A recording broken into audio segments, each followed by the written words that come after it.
Good morning, students. Today we will start our chapter number 9 of part B, that is planning and sustainable development in Indian context. इस chapter में हम India के reference में करेंगे कि planning and sustainable development है क्या। सबसे पहले आपने देखा होगा the word planning. We deal with this word in this chapter planning. Planning आप जो है डेली लाइफ में आप डिफरेंट टाइप की प्लानिंग्स करते हो। जब आपके एग्जाम्स आते हैं आप प्लानिंग करते हो कि किस दिन मुझे कौन सा सब्जेक्ट पढ़ना है, किस सब्जेक्ट को मुझे कितने टाइम देना है। डिफरेंट टाइप्स के आप उस टाइम प्लानिंग करते हो, कब मुझे अपना ईटिंग टाइम रखना है, कब प्लेइंग टाइम करना है। तो इसी तरीके से एक हाउस होल्ड है जो वो भी इस चीज को मैनेज करता है, वो भी प्लानिंग लेकर काम चल करते हैं कि हमें जो है अपने फ्यूचर की प्लानिंग करनी है। सपोज तो हम देखेंगे कि आज के टाइम में हमारी इनकम क्या है, उस इनकम से हम सेविंग कितनी करें, उस हमारा जो है उसमें एक्सपेंडिचर क्या है और कितनी हम सेविंग कर सकते हैं, उस सेविंग को कहाँ कहाँ इन्वेस्ट किया जाए। तो बेटर फ्यूचर के लिए हम प्लानिंग करते हैं। तो planning is not a new word for all of you. Similarly जो हमारा कंट्री है that is also planned for certain reasons, वो भी जो है प्लानिंग करते हैं। इट मीन्स जो प्लानिंग है that is a process of thinking, formulation of a scheme or program, and implementation of a set of actions to achieve some goal. Means to achieve some goal, we think about our goal. Some programs are built up for to achieve the goal, and according to these program we did our actions. जब वो हम certain actions करते हैं अपनी कुछ गोल को achieve करने के लिए, in short that is called planning. तो इस चीज को हम क्या कहेंगे, planning. But we are generally use this term in planning in our daily life, but in this chapter we will use this term in the economic development point of view of a country. So here is a specific meaning of planning in this chapter. As you know, when we got our independence in 1947, we have to face some challenges.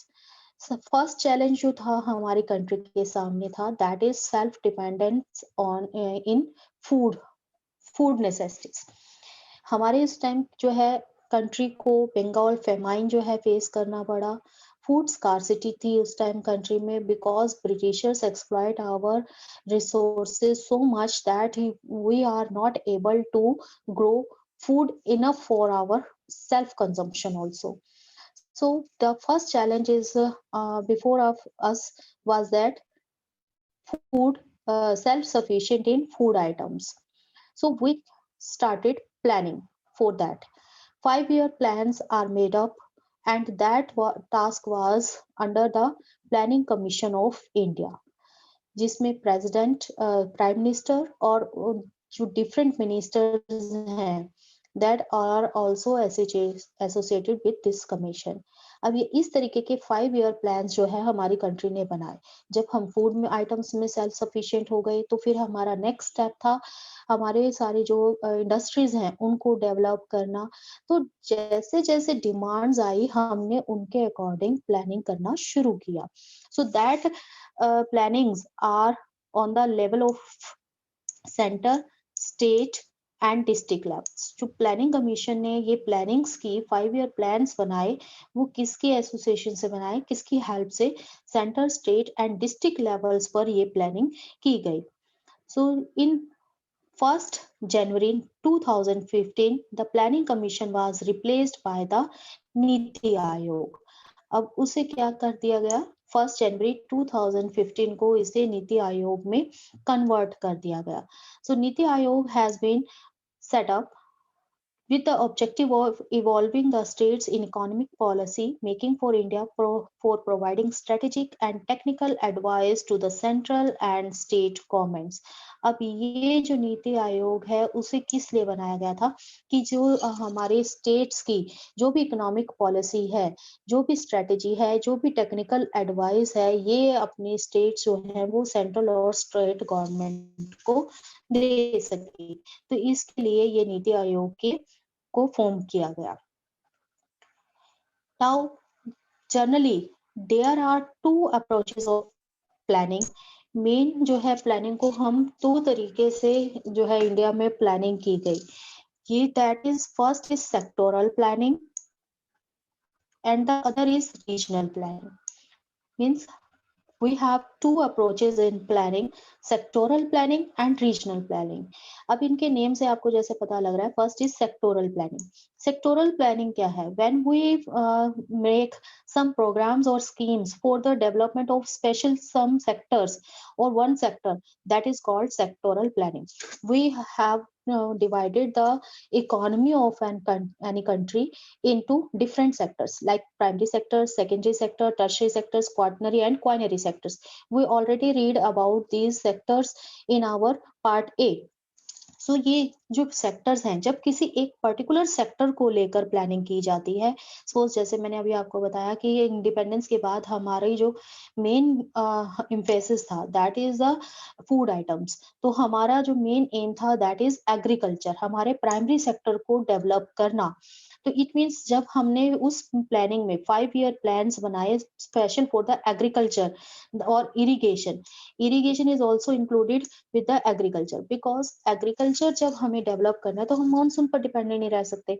उसके लिए हमें irrigation methods की भी जरूरत थी, irrigation facilities की भी जरूरत थी, ताकि हम अपनी कंट्री की पॉपुलेशन के अकॉर्डिंग फूड नेसेसिटी की जो डिमांड्स है उसको फुलफिल कर सके. तो जब हमने किसी एक सेक्टर को लेकर प्लानिंग करी, चाहे वो सेक्टर प्राइमरी सेक्टर है, primary sector includes agriculture and allied activities, and the secondary sector included manufacturing, power, construction, and third is transport communication. तो जब हम किसी एक सेक्टर को लेकर प्लानिंग करते हैं या डिफरेंट सेक्टर्स के लिए डिफरेंट प्लानिंग्स करते हैं, तो उसे हम क्या कहेंगे? Sectoral planning, sector wise planning.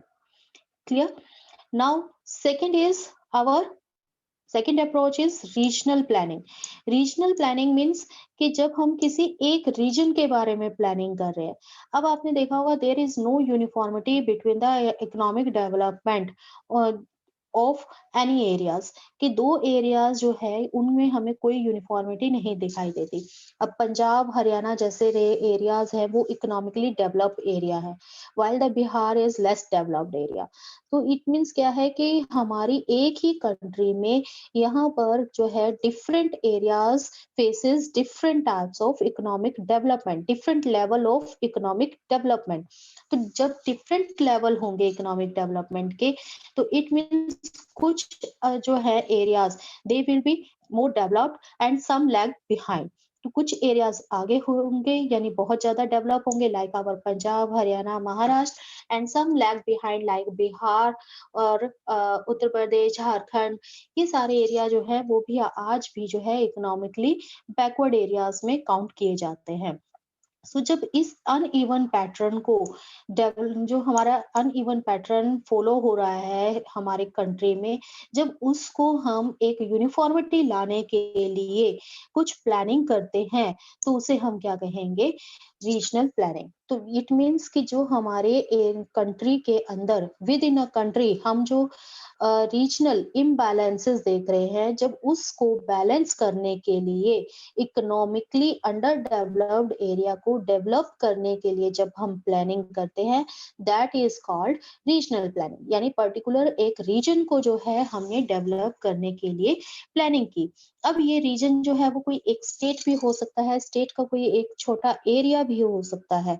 It is not necessary that it must be our state. It can be a area of any state like hilly area even or the flooded area or the drought prone area, any area. जब हम उस area को balance में लाने के लिए उसकी development के लिए प्लानिंग करते हैं, that is called regional planning. Now in India there are some target area planning. Target area planning is the process which has to take special care for those areas which have remained economically backward. उन areas को हम target करके चलते हैं जो area आज भी economically backward है, मींस जो एरिया आज भी इकोनॉमिकली डेवलप नहीं हुए हैं। यहाँ पर रिच रिसोर्स बेस हो सकता है, ये जरूरी नहीं कि वहां पर रिसोर्सेज अवेलेबल नहीं है। There can be it can be a rich in resources, but still it is economically backward.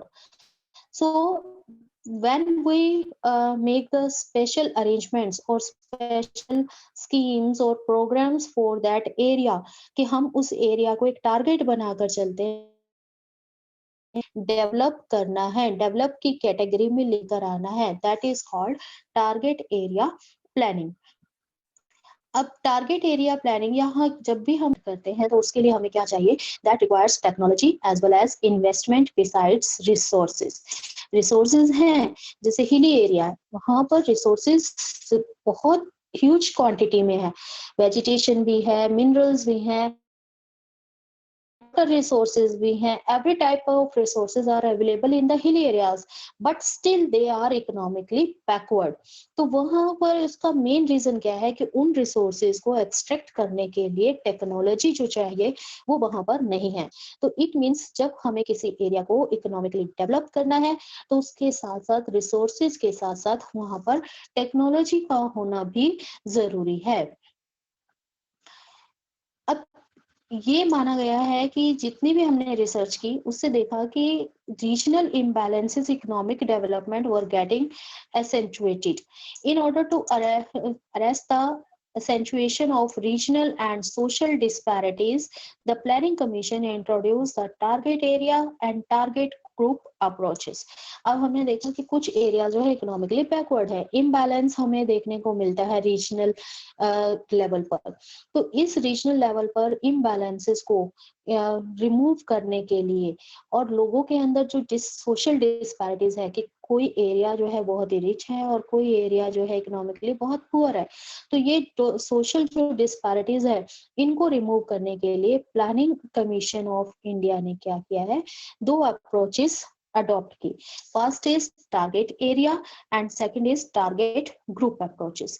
अब टारगेट एरिया अप्रोचेस में क्या एग्जांपल्स हैं, जैसे कि command area development programme, drought prone area development programme, desert development programme, hill area development programme.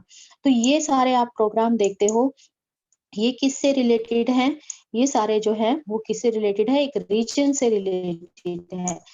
Means command area development programme, drought prone area जहां सबसे ज्यादा droughts आते हैं, डेजर्टेड एरिया को डेवलप करने के लिए प्रोग्राम बनाए गए, हिली एरिया को डेवलप करने के लिए प्रोग्राम बनाए गए।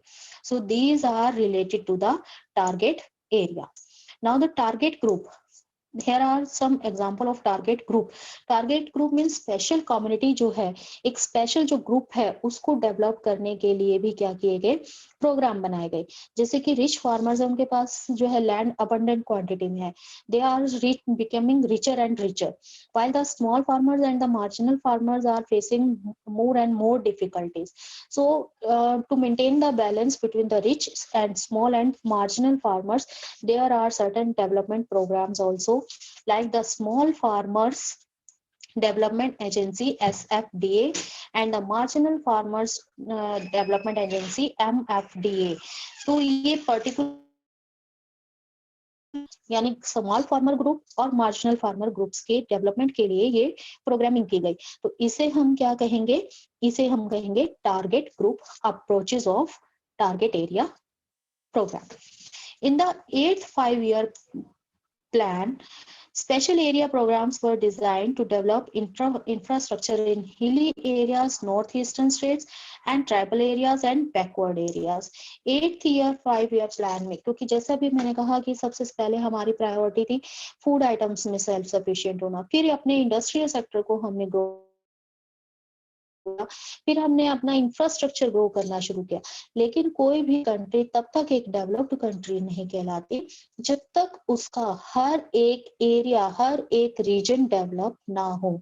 इसलिए 8th 5 ईयर प्लान में स्पेशल इम्फेसिस दिए गए किस पर, कि जो हमारे नॉर्थ ईस्टर्न हिली एरियाज हैं, वहां पर जो ट्राइबल ग्रुप्स रहते हैं, बैकवर्ड एरियाज हैं, उनको भी, उनके इंफ्रास्ट्रक्चर को, उनको भी इकोनॉमिकली डेवलप किया जाए। तो ऐसे ही 2 एरियाज के बारे में हम इस चैप्टर में पढ़ेंगे। फर्स्ट आता है हमारा hill area development programme and second is our drought prone area development programme. दोनों ही एरिया, इसमें हम एक एक केस स्टडीज करेंगे और इन केस स्टडीज के ऊपर ही आपको इसमें क्वेश्चंस आते हैं। तो first come to the first hill area development programme. Hill area development programme है क्या?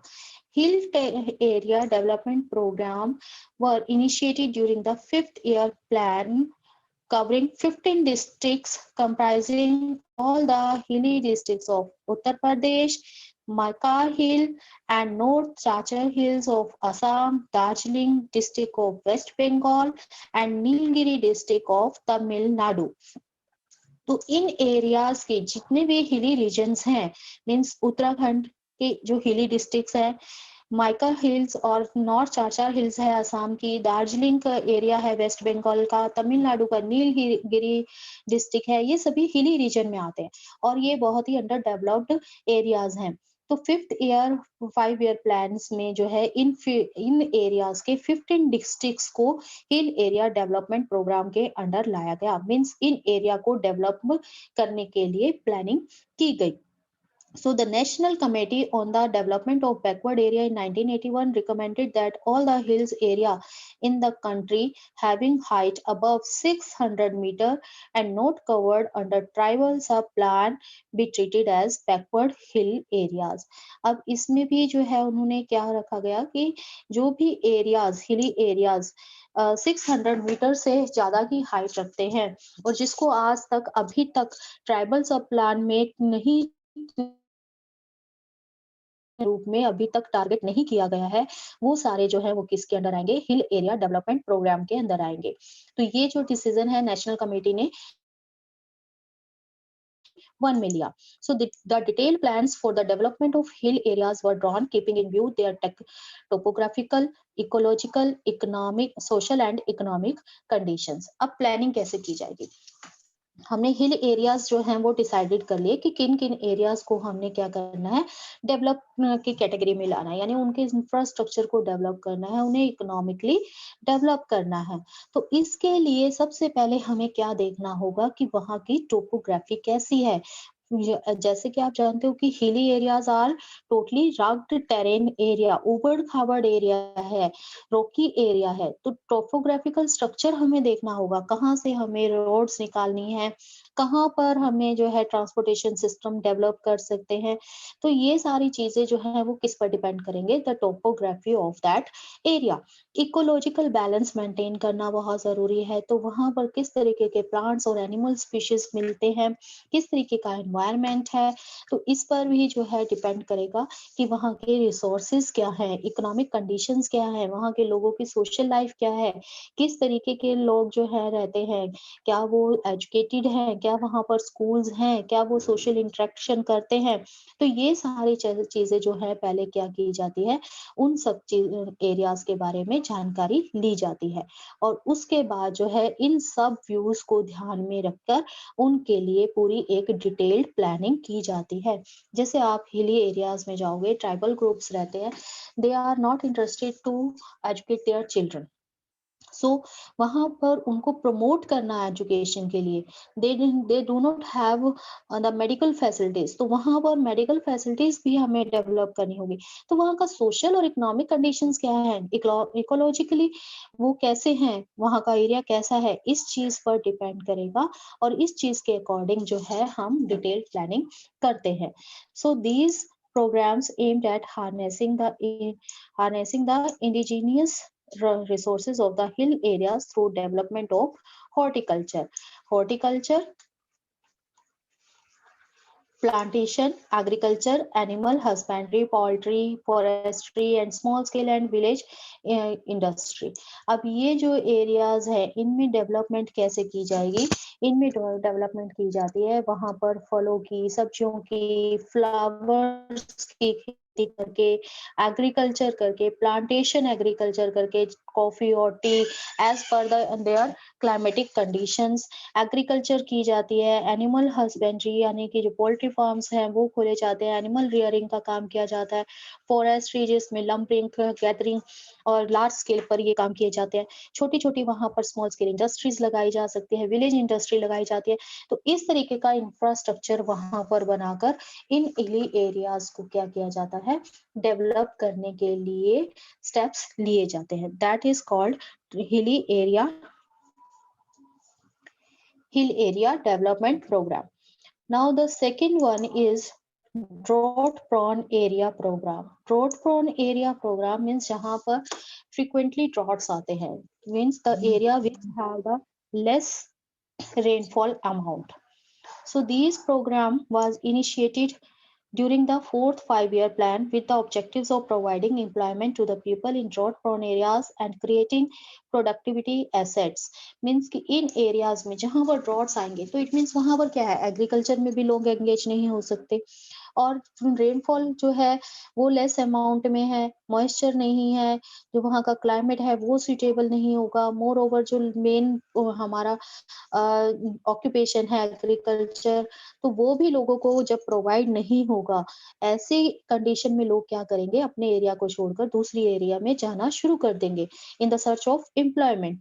तो इस चीज को रिड्यूस करने के लिए, इस चीज को रिमूव करने के लिए फोर्थ 5 ईयर प्लान जो है वो इसी ऑब्जेक्टिव को लेकर बनाया गया कि ऐसे लोगों को जो ड्रॉट प्रोन एरियाज में रहते हैं और उनको अपने एम्प्लॉयमेंट के लिए अपना एरिया छोड़कर दूसरे एरिया में जाना पड़ता है, ऐसे लोगों को क्या प्रोवाइड किया जाए, एम्प्लॉयमेंट प्रोवाइड किया जाए।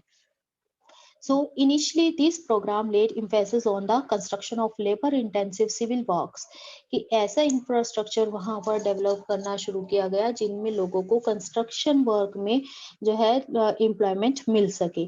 इसी तरीके से जो ड्रॉट प्रोन एरियाज है उनको दोबारा से एग्रीकल्चर लैंड में कन्वर्ट करने के लिए वहां पर क्या किया गया, इरिगेशन प्रोजेक्ट्स बनाए गए, लैंड डेवलपमेंट प्रोग्राम्स लिए गए, अफोरेस्टेशन किया गया, ग्रास लैंड डेवलप किए गए और यहाँ से रूरल इंफ्रास्ट्रक्चर को भी क्रिएट किया गया जैसे कि electricity, roads, market, credit service and services provide करना। तो इस लोगों को अपने हैबिटेट को छोड़कर किसी दूसरे रीजन में ना जाना पड़े, इसके लिए वहां पर लेबर इंटेंसिव सिविल वर्क्स किए गए, यानी कि रोड बिल्डिंग्स के जब काम होंगे तो उसमें लोगों को एम्प्लॉयमेंट मिलेगा। दूसरा कि इन रीजन की जो सबसे मेन प्रॉब्लम थी that is the drought areas, because these are under the drought prone areas, means यहाँ पर ड्रॉट्स आते हैं तो इट मीन्स यहाँ पर एग्रीकल्चर पॉसिबल नहीं है। अब एग्रीकल्चर को पॉसिबल करने के लिए यहाँ इरिगेशन प्रोजेक्ट्स बनाए गए।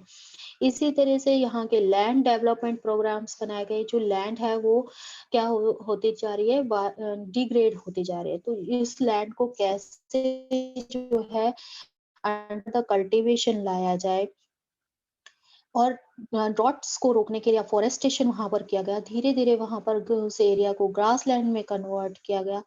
रूरल इंफ्रास्ट्रक्चर जो है वहां पर डेवलप किया गया ताकि लोग जो है वहां पर इन कंडीशंस में भी इजीली रह सके। So the National Committee on Development of Backward Areas reviewed the performance of this program. अब इसकी क्या परफॉर्मेंस आई, जो ये drought prone areas programme start किए गए उनका क्या परफॉर्मेंस रहा, उन्होंने कितने अपने ऑब्जेक्टिव को अचीव किया, इस चीज को देखता कौन है, national committee on development of backward areas. So ये ऑब्जर्व किया गया कि ये जो ड्रॉट प्रोन एरियाज है that are largely confined to the development of agriculture and allied sectors with major focus on restoration of ecological balance. अब ecological balance कैसे होगा, जैसे जैसे डिफोरेस्टेशन होता रहता है रेनफॉल अमाउंट कम होता रहेगा, ठीक, तो इससे क्या होगा कि हमारा जो है लैंड डिग्रेड होता जाएगा। इसलिए वहां पर ये ध्यान रखा गया कि हमारे एग्रीकल्चर को कैसे डेवलप किया जाए, एग्रीकल्चर से रिलेटेड जो सेक्टर्स हैं उनको कैसे मेंटेन किया जाए और वहां के इकोलॉजिकल बैलेंस को कैसे रिस्टोर किया जाए।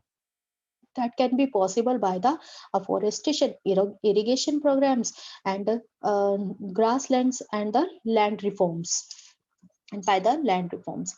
So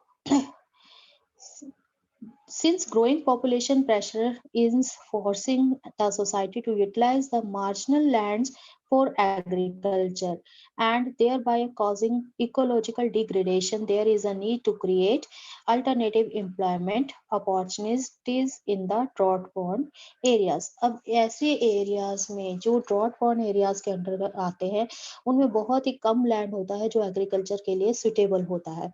तो उस वहाँ की सोसाइटी, वहाँ के लोग क्या करना शुरू करते हैं, उस मार्जिनल लैंड को फ्रीक्वेंटली एग्रीकल्चर में लाना शुरू करते हैं।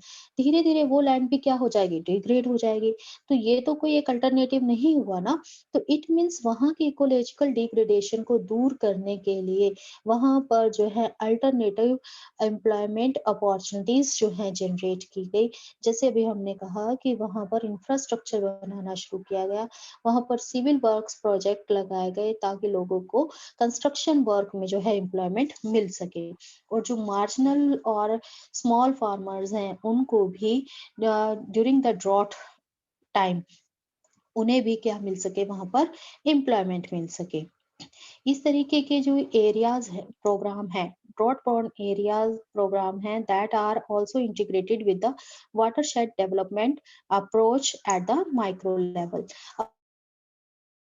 डेवलपमेंट जो है हमने लास्ट चैप्टर में पढ़ा था कि जहां पर सरप्लस है वाटर का, वहां से वाटर को हम स्कार्सिटी ऑफ वाटर एरियाज में जो है फ्लो करते हैं थ्रू द रिवर्स और द कनाल्स। और इस पानी का जो है वो बहुत ही सस्टेनेबल मैनर में यूज किया जाता है, वहाँ के लोगों के ड्रिंकिंग के लिए, उनके डोमेस्टिक यूजेस के लिए, इवन एग्रीकल्चर के लिए, इरिगेशन के लिए इस पानी का यूज किया जाता है। Means watershed management means the sustainable use of water. तो ये जो हमारा प्रोग्राम है that is also integrated with the watershed development, क्योंकि जब तक हम पानी को नहीं बचाएंगे तब तक उन एरियाज में हम जो है मॉइस्चर नहीं ला सकेंगे लैंड में, और तब तक एग्रीकल्चर भी पॉसिबल नहीं होगा। तो यहाँ पर इकोलॉजिकल बैलेंस को रिस्टोर करना जो है between the water, soil, plants, human beings, animals, population, ये जो है इन डेवलपमेंट प्रोग्राम्स की एक बेसिक जो है इनका स्ट्रेटेजी रहती है कि सबसे पहले हमें क्या करना होगा, वहाँ के water, soil, plants, human beings, animal population जितनी भी है उनके बीच का इकोलॉजिकल बैलेंस को मेंटेन करना होगा। That is the primary objective of this the strategy of development of drought prone areas. अब ऐसी स्ट्रेटेजी के अंडर कितने एरियाज आते हैं? The planning commission of India identified 67 districts of the country prone to drought। ऐसे 67 districts को observe किया गया जिसको किस कैटेगरी में रखा गया, ड्रॉट प्रोन एरियाज की कैटेगरी में रखा गया इन 1967। The Irrigation Commission 1972 introduced the criteria of 30% irrigated area and demarcated the drought prone areas। कि 1972 में इरिगेशन कमीशन ने ऐसा एरिया जिसको ड्रॉट प्रोन एरियाज कहा जा सकता है, ऐसा एरिया था 30% जिसको इरिगेटेड किया जाता था। मीन्स जहां पर नेचुरल रेनफॉल नहीं था और उसे इरिगेशन के थ्रू वहां पर एग्रीकल्चर की जाती थी। तो इंडिया का 30% एरिया इस कैटेगरी के अंडर आता है। इस एरिया में अब कौन कौन से रीजन हम शामिल करते हैं? These region comprises or the drought prone area comprises semi-arid and arid region. Semi-arid and arid region comprises of Rajasthan, Gujarat, Western Madhya Pradesh, Marathwada region of Maharashtra, Raisalama or Telangana plateau of Andhra Pradesh, Karnataka plateau, highland of interior part of Tamil Nadu. So all these regions are in the category of drought prone areas. These are the semi-arid and arid region of the countries which are known as the drought prone areas. Similarly, the drought prone areas of Punjab, Haryana and North Rajasthan are largely protected due to spread of irrigation in these regions. अब हरियाणा, पंजाब और northern Rajasthan के जो drought prone areas थे उनको अब किस से protect कर दिया गया है? By the irrigation method. Irrigation methods को अडॉप्ट करके इन एरियाज को ड्रॉट प्रोन एरियाज की कैटेगरी से बाहर निकाला जा रहा है। अब इस चैप्टर में आपको 2 केस स्टडी जो है वो करनी होगी।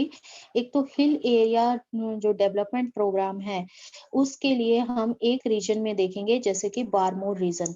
बारमोर रीजन में कैसे उस रीजन को जो है डेवलप किया गया, वहाँ का सोशल इकोनॉमिकल स्ट्रक्चर जो है, इंफ्रास्ट्रक्चर जो है वो कैसे डेवलप हुआ, वहाँ के ट्राइबल ग्रुप्स जो है उनको कैसे जो है इकोनॉमिकली डेवलप किया गया।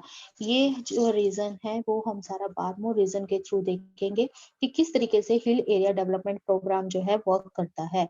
And the second is the drought prone areas in which we will discuss the Indira Gandhi canal areas. तो वहां पर इसमें हम इंदिरा गांधी कैनाल एरियाज की केस स्टडी लेंगे। आपको इन दोनों ही टारगेट एरियाज में क्या मिलता है, ऐसे एक मैप आएगा और मैप बेस्ड क्वेश्चन इस पर आपको सबसे ज्यादा आते हैं। तो आपको ये जो एरिया डेवलपमेंट प्रोग्राम्स की केस स्टडीज है वो आपको लाइन टू लाइन जो है स्टडी करनी है। केस स्टडी जो है हम बेटा अपने नेक्स्ट लेक्चर में करेंगे। Now we are concentrating only the two approaches, hill area development programme and drought prone area program. Clear? Okay. Have a nice day.